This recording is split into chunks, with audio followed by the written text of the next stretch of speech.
Hello guys, welcome back to my channel. It's IJ Space.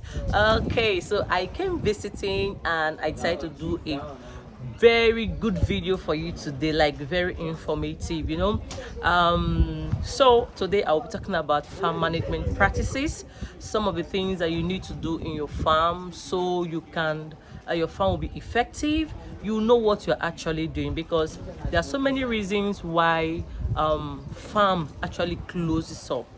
So many reasons. I've heard of so many stories of people who go into the business and before you know it, they are out of business. So many I've heard and I've seen.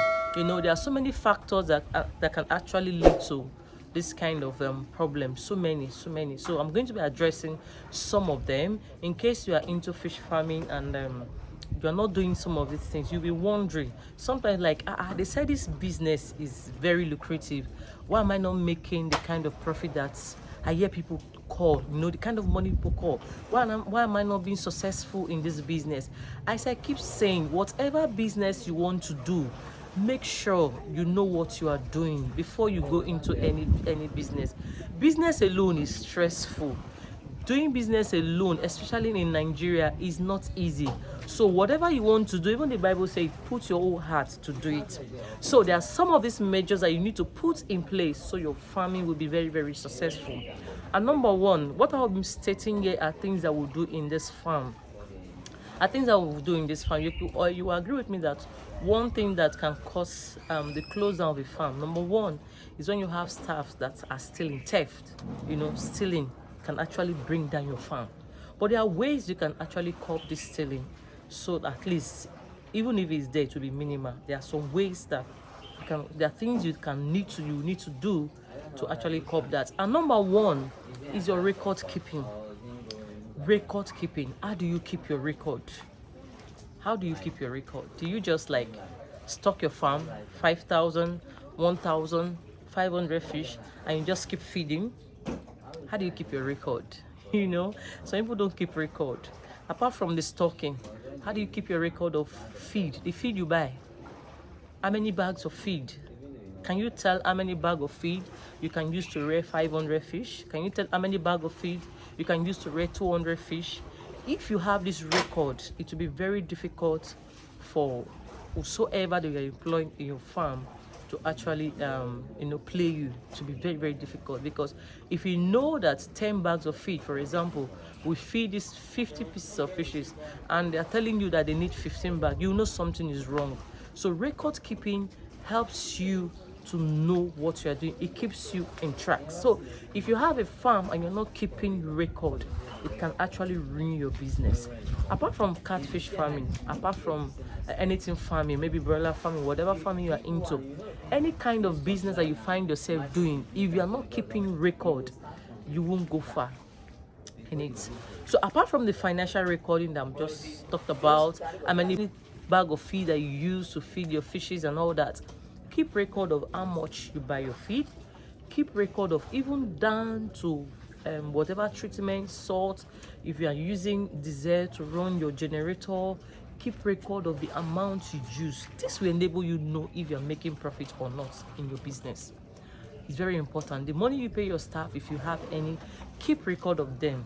And I'm of the opinion that you should also pay yourself in whatever business that you are doing. Even if it's 50,000 naira you're paying yourself, just pay yourself. Pay yourself is very, very important. So apart from this record keeping, another record keeping that you need to keep in your farm that is very, very effective is stocking.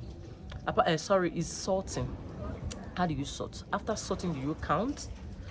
If you stock 1,000 fish, how many do you end up selling? Do you know that? How many do you end up selling? Like, I stock 1,000 fish, I'll end up selling 200. It's bad. But if I don't keep record of how many fish in a pond, how many I stock, how many is remaining after my first sorting, how many is remaining after my second sorting, I won't know when something is going wrong. So your sorting should be properly kept. The record of sorting should be properly kept. Like over there behind me, where we keep our feed, we have a board. We have a kind of a board that when we sort, you write pond 1, we have 50 fishes, for example.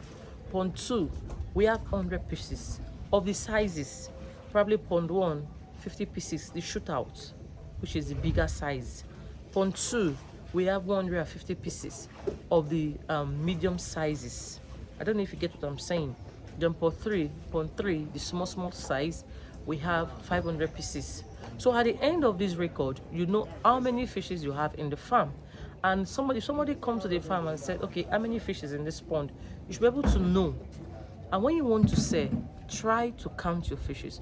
So if you stock 500 fishes, you know if you are selling 400, or you are selling 300, or you are selling 200. If you are doing this and your workers know that you are doing this, they will be afraid to want to steal. This is very, very important. So when you stock, count your fishes. When you are sorting, if you sort that batch 3 times, keep record of it. If you stock 4 times, keep record of it. So guys, that is number 1. Number 2, I talk about the financial record keeping, and I've talked about the fish record keeping, which is very, very, very important. So whatever you are buying, if you're buying feed, how do you buy your feed? Like in my case, I work hand in hand with people that supply me feed. So what my boys do just to go there and carry the feed. So you don't need to give, even if your farm is not here, you're not close to where your farm is, you can actually liaise with the person, talk with the person that they're selling the feed, say, okay, I need 10 bags, you pay to the person and the person will go and carry. So if there's reduction in feed price, you will know. But if you are giving to, maybe you have staff that are not trustworthy, they can actually start eating you up, maybe eating your money. Maybe if there's a reduction in price, you wouldn't know. If they're inflating the price, you wouldn't know. So there's a way you can actually this is one way that you can tackle that aspect. So guys, that is it. The next one is that I want to talk about is okay, I've talked about the dessert that you will buy, I've talked about the feed you will buy, and I said you should ensure and know how many bags of feed you should be able to feed. 500, 1,000, 5,000, whatever capacity you are doing, ensure you know how many bags of feed will be enough. This is very, very important in catfish business.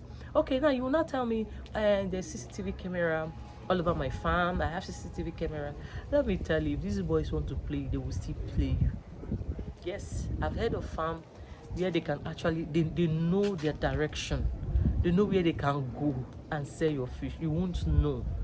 Not until the person stocked 5,000 and the fishes in the pond was less than 1.5 what they wanted to sell. And they have to pack everybody in the farm, like arrest everybody in the farm. So apart from CCTV, that also can help, but these ways that I just mentioned are very effective ways that can help you to effectively manage your farm and know what is happening financially and otherwise. Okay guys, that is all I have for you today. If you're not doing this, it's very important. The most important thing is the record keeping. It's very, very important. Don't allow any of your workers deceive you to tell you okay, no, we've sorted, and I think we have 500 here, I think we have 200 here. No, that is not record keeping. You should be sure. If it's possible, be on ground to know.